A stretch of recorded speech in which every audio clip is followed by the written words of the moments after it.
What did Pro Football Focus think of the Seattle Seahawks on offense on Saturday?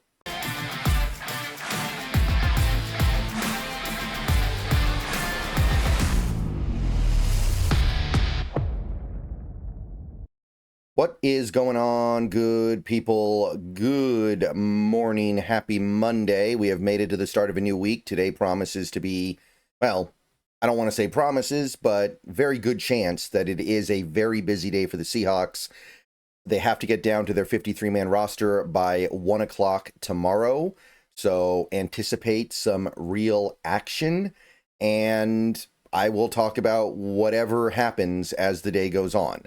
Of course, I don't want to make 20 videos today or tomorrow. I don't want to make 20 videos, each one 90 seconds long, talking about each player as they get released.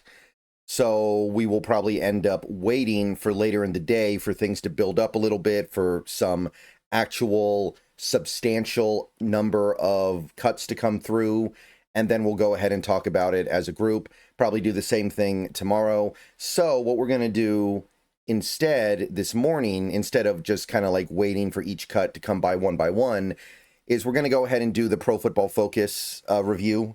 And normally I do these the day after the game. Obviously the game was 2 days ago, but I decided yesterday I just didn't feel like posting anything after the depth chart projection video.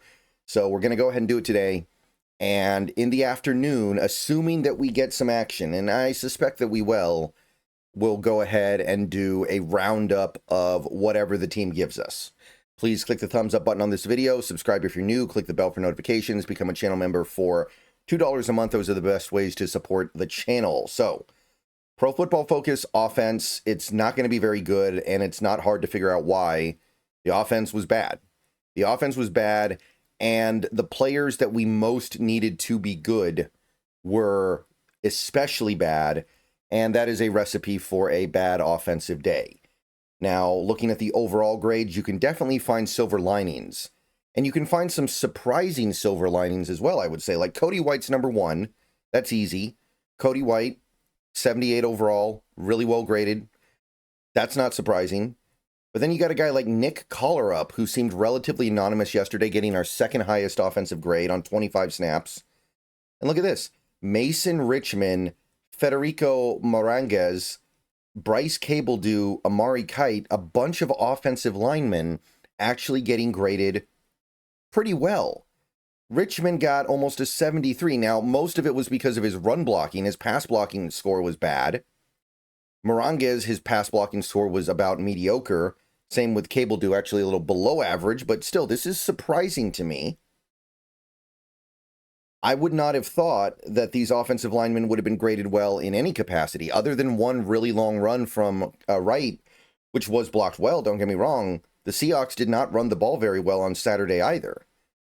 So this is definitely a surprise, especially when you consider you've got Richmond, who had a penalty, and you've got Cabledew, who had a penalty, and they are still actually coming in fairly decently strong here. Now, I think this is an example, and some can disagree, and that's totally fine. I think this is an example of PFF just not quite getting to the truth of things. I think this is them overestimating certain aspects and not quite getting deep enough into the detail of some of the things that these players are doing that make them difficult to play, difficult to actually have success with. I mean, Richmond, I think it was Richmond anyway, took a touchdown off the board with a penalty. How are you scoring this highly when you're doing stuff like that? How are you scoring this highly when your pass block grade is abysmal, when you're a turnstile in pass protection by PFF's own acknowledgement? So I have a hard time swallowing that. The only other offensive player that scored especially well was Damian Martinez with a 67. I guess you could throw MVS in here as well, Scantling with a 65, but it's certainly not remarkable. And then after that, you run into kind of you hit the wall. Everybody else was graded either average or worse, and there were plenty of players that were graded very badly. Marshall Lang, who actually played a lot of this game and was, again, somebody I didn't even really notice. They thought his run blocking was really good, 61.2 overall. And then you get down to Jacardia Wright, Tyus Jr., two backs competing for the practice squad. Neither guy stood out all that positively. Noticeably, Jacardia Wright gets dinged heavily for his pass protection, so it really kind of undoes whatever good work he did as a running back. Like that, he had that 60-yard run, but still not really getting a lot of love for it. Lomea, a little below average. Bobo didn't play a lot, but below average. Derek Young, pretty anonymous out there, and maybe not even anonymous. Brady Russell, nothing. Broden, bad. Gerald, this one's the disappointment to me because of the offensive linemen we had out there. Gerald is the guy that I'm hoping really becomes something, and for him to be close to our worst offensive lineman of the day is certainly frustrating. He had a penalty. He allowed a sack. By PFF's metrics, the only sack an offensive lineman allowed the whole game. Ricky White, bad. Luke Felix Fualalo, very bad. And the worst graded player of the day, Jalen Milroe, 36.3, by far our worst graded player. And that's how you have a game where you end up with 7 points. Now, I want to stress something. Pro Football Focus does what they can, and the whole point of Pro Football Focus in some way is to evaluate players in isolation, to remove a player from their circumstance and situation and judge them on what they are doing, only judging them on their process. So when they give Jalen Milroe a 36.3, they're doing everything in their power to remove the impact of the offensive line from that eval. Understand that. Not to say they got it completely right. I, for one, think this is not giving Milroe enough credit for going through his progressions. But at the same time, this does kind of highlight something. That is not really something, objectively speaking, that you should give a player credit for in the NFL. That should be the bare minimum just to be in the NFL. So, if nothing else, even if you don't want to use that game as an excuse to give up on Milroe, and you shouldn't, by the way, if you believed in Milroe before, you really shouldn't abandon ship on him now because of one bad preseason game. What this highlights is he is nowhere near ready to play in the NFL yet. But anyway, that's really about all you can take away from this. The passing chart, I always like to look at this every week, and we only had one quarterback throw passes today, or Saturday, excuse me. Milroe finally got to push the ball down the field a little bit, had 5 attempts of more than 20 yards, air yards, by the way. This is down the field stuff. 2 of them complete. Obviously, it wasn't a stellar day necessarily, but 2 passes deep down the field, 2 passes where he's actually pushing it to the deep parts of the field relative to the line of scrimmage is great. He's also using the middle of the field a lot. He had 11 attempts between the numbers, which is actually really encouraging because one of the things that young quarterbacks do not do well typically, and we certainly know this with Russell Wilson, who never got good at this. Russell Wilson never got good at throwing the ball between the numbers.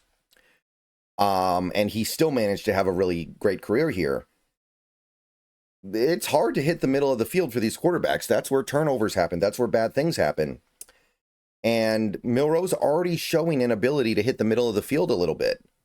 Like, we've got, what do we have here? We have a grand total of 7 completions on, like I said, 11 attempts in this quadrant.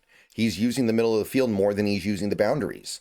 The boundaries, he used 1, 2, 3, 4, 5, 6, 7, 8, 9, 10, 11. So actually the same, but that is also something encouraging, which is why I don't think it was all bad. I don't think it was all bad on Saturday. It was more bad than good. But I look at this and I go, this is an encouraging sign. This is something that, as a fan of a team that is currently employing Jalen Milroe, I'm encouraged by. Rushing direction. Obviously, the run game was not particularly good on Saturday. And there was one big carry, the 61-yard run by Wright, where, I mean, it was blocked well. It was executed well. He hit the hole. He went. You can't ask for much more than that. Other than that, it was pretty quiet. We had one other long run on the day. We had a couple other okay ones, but it was not what you want to see. Again, I really want to stress, it's not surprising given who we had out there, and I don't think we should be worried about it all that much. But looking at the numbers, obviously you have the 1 carry middle right, which kind of really skews that number. But even if you take that carry out, you're talking about 3 carries for 22 yards. That is still good. And then left end. Remember, we talk about that outside zone stuff all the time. Run the ball left end was actually pretty productive, almost 5 yards a carry. There were plenty of areas where things, and then other than that, really, nothing was all that good. We had, I guess we did good on our quarterback sneaks, which we actually didn't because we had the fumble on a quarterback sneak. But regardless, it's not a very good day, and there's not a lot you can take from this because we had one super long carry that skewed everything. But middle right was strong, I guess, and overall, I feel like we're doing a decent job running the ball to the boundaries, getting the ball outside the tight end, which is what this game, what offense is going to be about. Pass pro, and this is very interesting. This is something I really want to highlight this week because it does further indicate a problem with the Jalen Milroe experience because a lot of people jumped on the offensive line after that game. And I think rightfully so. The offensive line was not good against the Packers. And we were playing players that we kind of know are not very good, or at least have very little chance of being good right now. However, if you take a look at this, they credited 1 sack to a blocker the whole game. Jalen Milroe got sacked 5 times. So what Pro Football Focus is trying to indicate with that is that Jalen Milroe is to blame on 4 of those 5 sacks.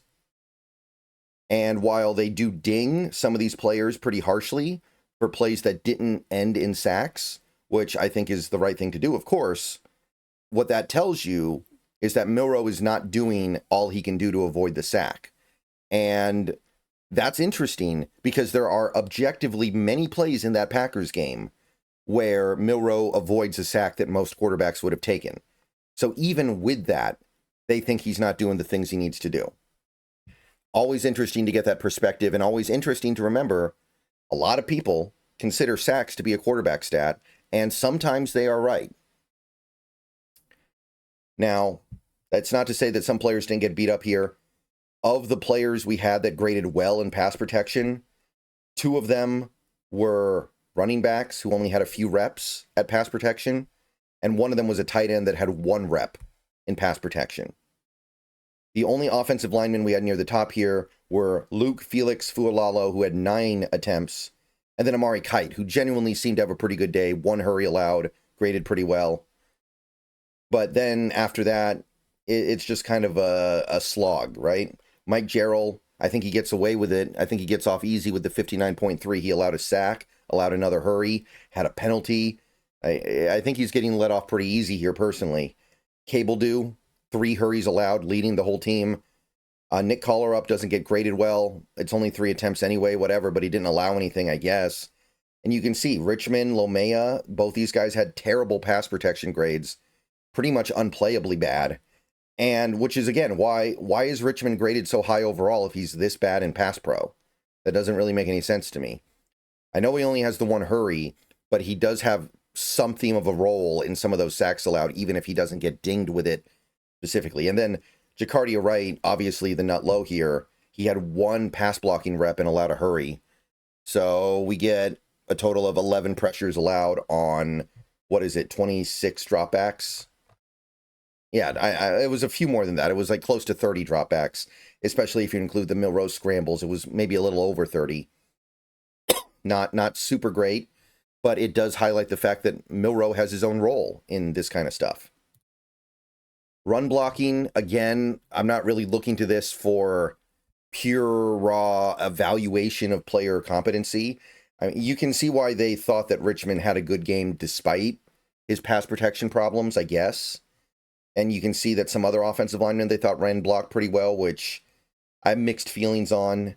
But the main thing I like to look at here is the zone versus gap split. And you can see we ran way more zone than gap. Big deficit here. When Jalen Milroe was run blocking, which, I mean, the quarterback never really run blocks. You can see how big the zone to gap split is here, 14-1. For Cable Do, 14-4.